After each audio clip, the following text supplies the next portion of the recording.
Hello students, in today's session you will learn reaction quotient and equilibrium constant, and that is a fundamental for any reaction in equilibrium. तो पहले हम जानते हैं कि equilibrium होता क्या है. तो suppose a reversible reaction where R changes to product. तो इस रिएक्शन को रिवर्सिबल क्यों कह रहे हैं?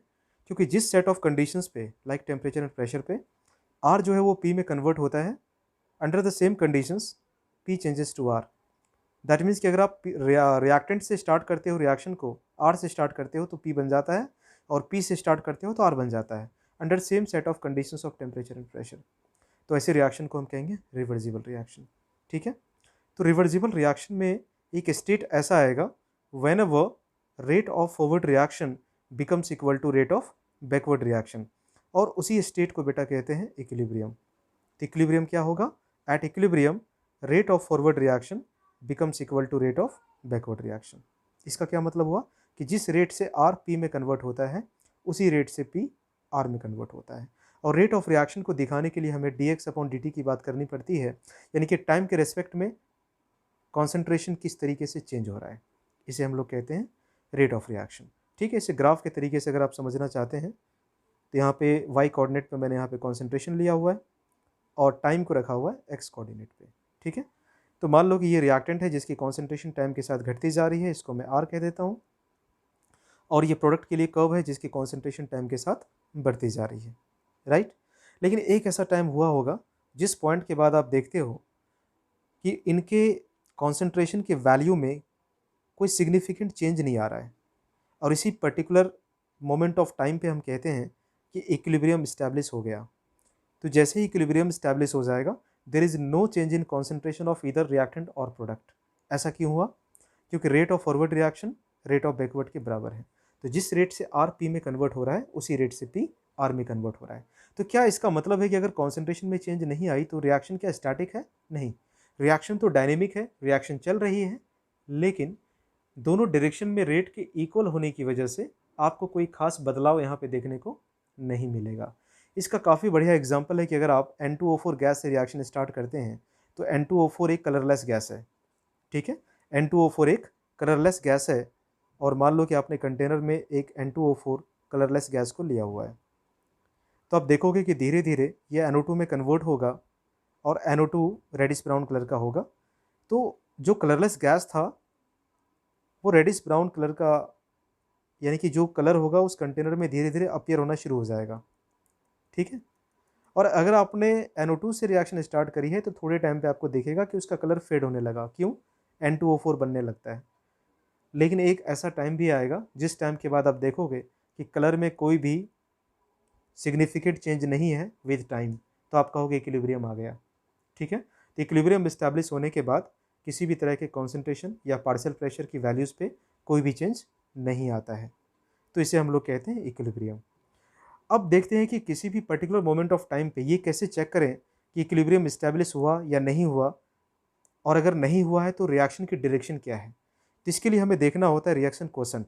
तो मान लो मैं एक कॉमन सा एग्जांपल लेता हूँ, where 2A gives B. Right. तो इसको एक रिएक्शन ऑफ एसोसिएशन का कह सकते हो. जैसे कि मान लो कि ट्वाइस ऑफ NO2 था और ये N2O4 बना रहा है, कुछ इस तरह की रिएक्शन, एसोसिएशन की रिएक्शन आप इसको कह सकते हो. तो 3 डिफरेंट टाइम इंटरवल यहाँ पे हम लोग एज्यूम करेंगे. तो एक टाइम मैं यहाँ पे ले रहा हूँ t is equal to 0, that is very start. एक ले रहा हूँ मैं t is equal to t, यानी कि कोई भी रैंडम टाइम हमने चूज़ कर लिया, 5 मिनट 10 मिनट कभी भी. और एक टाइम लिया है इक्विलिब्रियम का, जिस पॉइंट पे हमें कोई भी चेंज अपीयर नहीं हुआ था. ठीक है. तो मान लेते हैं कि हमने A मोल से शुरू किया था रिएक्शन को, तो B के कितने मोल थे स्टार्ट में? 0. राइट. क्योंकि B तो बना नहीं था. T टाइम पे मानते हैं कि X बन गया, तो फिर A का मोल कितना बचा? A minus 2X. 2 क्यों किया? क्योंकि कॉफिशिएंट इसका 2 है, यानी कि 2 मोल अगर A का डिसअपियर होगा तो B का 1 मोल अपीयर होगा. राइट. और इक्विलिब्रियम की बात करते हैं तो ये डिग्री ऑफ एसोसिएशन है अल्फा, तो ये आपका आ जाएगा A माइनस 2 अल्फा. इतनी बात आई समझ में? तो रिएक्शन क्वोशेंट हम किसी भी टाइम पे concentration of product divided by concentration of reactant each raised bye suitable coefficient से निकाल सकते हैं. तो सपोज आप क्यू निकालना चाहते हो तो आपको लिखना होगा concentration of product divided by concentration of reactant, और इसकी कोएफिशिएंट की पावर कितनी है 2। लेकिन अगर आप इक्विलिब्रियम पे इस रेशो को निकालना चाहते हो तो एक नया टर्म आएगा जिसको हम कहेंगे इक्विलिब्रियम कांस्टेंट। ठीक है, तो B divided by concentration of A, यहाँ पे स्क्वायर कर देंगे। लेकिन ये जो दोनों कॉन्सेंट्रेशन है ये इक्विलिब्रियम की कंडीशंस है, राइट। इसका मतलब इसे हम इस तरीके से लिख सकते थे, कैसे, B की इक्विलिब्रियम पे कॉन्सेंट्रेशन कितनी है, अल्फा नंबर ऑफ मोल था, वॉल्यूम से डिवाइड कर देंगे तो कॉन्सेंट्रेशन आ जाएगा, right. Divided by A minus 2 alpha, volume से डिवाइड करते हैं और स्क्वायर ले लेते हैं। स्क्वायर क्यों लिया, क्योंकि कोएफिशिएंट इसका 2 है A का, है ना, हमने Q में भी लिया था। तो किसी भी टाइम पे जो आप कॉन्सेंट्रेशंस का रेशो निकालते हो उसे रिएक्शन कोसेंट कहते हैं, और अगर सेम हमने कैलकुलेट इक्विलिब्रियम पे किया है तो उसे इक्विलिब्रियम कांस्टेंट कहते हैं। कुछ एग्जांपल से देखते हैं कि इसे हम और किस तरीके से लिख पाएंगे। तो मान लो कि हमारे पास एक रिएक्शन है डिसोसिएशन का, where PCl5 gas dissociates to PCl3 gas and Cl2 gas, right. And you starts with 1 mole of PCl5, तो T इज इक्वल टू 0 पे आपने इसके 1 मोल लिए थे, तो PCl3 का 0 मोल, Cl2 का 0 मोल। लेकिन T टाइम पे मान लेते हैं कि ये X बन गया, ये भी X बन गया, तो it's 1 minus x. And at equilibrium again degree of dissociation मानते हैं कि अल्फा है। इसका मतलब क्या है, तो मान लो कि ये परसेंटेज डिग्री ऑफ डिसोसिएशन है 20%। तो अगर आपने 100 मोल से शुरू किया था PCl5 को, राइट, तो आपको इक्विलिब्रियम पे 20 मोल मिलेंगे PCl3 के, 20 मोल मिलेंगे Cl2 के, और 80 मोल यानी कि 100 माइनस 20 मिलेगा PCl5 का, राइट। तो it's alpha and it's 1 minus alpha, right. तो यहाँ से हम Q निकाल सकते हैं, और QC that is in terms of concentration is nothing but x upon V into x upon V and divided by 1 minus x upon V, right. तो यहाँ पे आप देखेंगे कि वॉल्यूम का एक टर्म रह जाएगा, यानी कि QC आप कह सकते हैं कि इन्वर्सली प्रोपोर्शनल टू वॉल्यूम। एक वॉल्यूम का टर्म कैंसिल हो रहा है और एक यहाँ पे आ रहा है, राइट।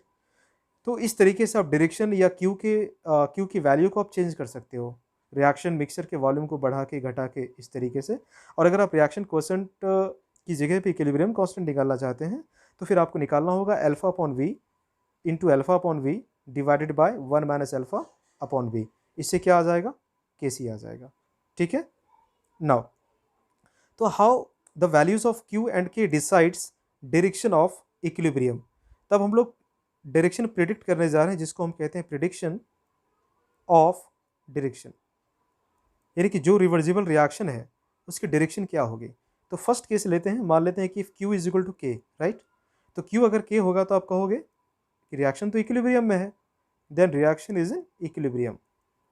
और रिएक्शन अगर इक्विलिब्रियम में होगा तो आप ये भी कह सकते हैं कि रिएक्शन की कोई नेट डायरेक्शन नहीं है, क्योंकि rate of forward reaction is equal to है रेट ऑफ बैकवर्ड रिएक्शन, और रिएक्शन दोनों डायरेक्शन में सेम रेट से चल रही है, तो यहाँ पे कोई भी शिफ्टिंग हम नहीं कह सकते।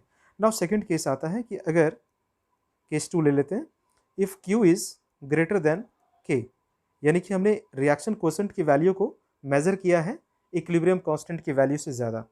इसका क्या मतलब हुआ, दैट मीन्स कि रिएक्शन उस डायरेक्शन में जा रहा होगा जिस डायरेक्शन से वो इक्विलिब्रियम को अचीव कर सके। तो Q आप लिख सकते हैं किसी भी टाइम पे B का कॉन्सेंट्रेशन क्या था डिवाइडेड बाय किसी उसी टाइम पे A का कॉन्सेंट्रेशन क्या था, राइट। तो Q की वैल्यू ज़्यादा है, इसका मतलब B की कॉन्सेंट्रेशन ज़्यादा रही होगी। लेकिन हमें तो Q की वैल्यू को, कॉन्सेंट्रेशन को कम करना है। क्यों कम करना है, क्योंकि रिएक्शन को इक्विलिब्रियम की तरफ जाना है। अगर रिवर्सिबल रिएक्शन इक्विलिब्रियम को अचीव कर जाता है तो स्टेबिलिटी बढ़ जाती है। तो किसी भी रिवर्सिबल रिएक्शन की डायरेक्शन हमेशा इक्विलिब्रियम की तरफ जाएगी, राइट। यानी कि वाटर कहीं अगर हाइट से फ्लो कर रहा है तो किस तरफ जाएगा, डाउनहिल मूवमेंट कहते हैं वाटर की, वो नीचे की तरफ मूव करता रहेगा। तो यहाँ पे रिएक्शन को कहाँ पे जाना है, K की तरफ जाना है, रिएक्शन इक्विलिब्रियम की तरफ जाना है। तो सिंस Q की वैल्यू ज़्यादा थी, इसका मतलब हमें Q की वैल्यू को कम करना होगा जिससे कि वो K के बराबर हो जाए। और Q की वैल्यू को कम करने का क्या तरीका है कि हमें प्रोडक्ट के कॉन्सेंट्रेशन को कम करना होगा। और प्रोडक्ट का कॉन्सेंट्रेशन कम कैसे होगा, जब हम B को कंज्यूम कर देंगे, और अगर B कंज्यूम होगा तो बनाएगा क्या, A यानी कि रिएक्टेंट। तो रिएक्शन की डायरेक्शन क्या हो गई, बैकवर्ड। बिल्कुल सही सोचा आपने कि अगर Q की वैल्यू K से ज़्यादा हो देन रिएक्शन शिफ्ट्स इन, यानी इक्विलिब्रियम शिफ्ट्स इन बैकवर्ड डायरेक्शन। तो क्या मैं अगर इसका रिवर्स आपसे पूछूं तो आप आंसर दे पाओगे। मान लो कि मैं कहता हूं कि Q की वैल्यू जो है वो अब K से कम है, तो आप क्या कहोगे कि रिएक्शन फॉरवर्ड जाएगी। ऐसा क्यों होगा, तो अगर Q की वैल्यू कम है तो रिएक्शन उस डायरेक्शन में प्रोसीड करेगी जहाँ से वो इक्विलिब्रियम की तरफ जा सके। तो Q की वैल्यू को बढ़ाने के लिए up to the level of K उसे प्रोडक्ट के कॉन्सेंट्रेशन को बढ़ाना होगा, और प्रोडक्ट का कॉन्सेंट्रेशन कब बढ़ेगा? जब रिएक्शन फॉरवर्ड डायरेक्शन में शिफ्ट होगी। आज के लिए इतना ही। Enjoy learning, enjoy life. Thank you so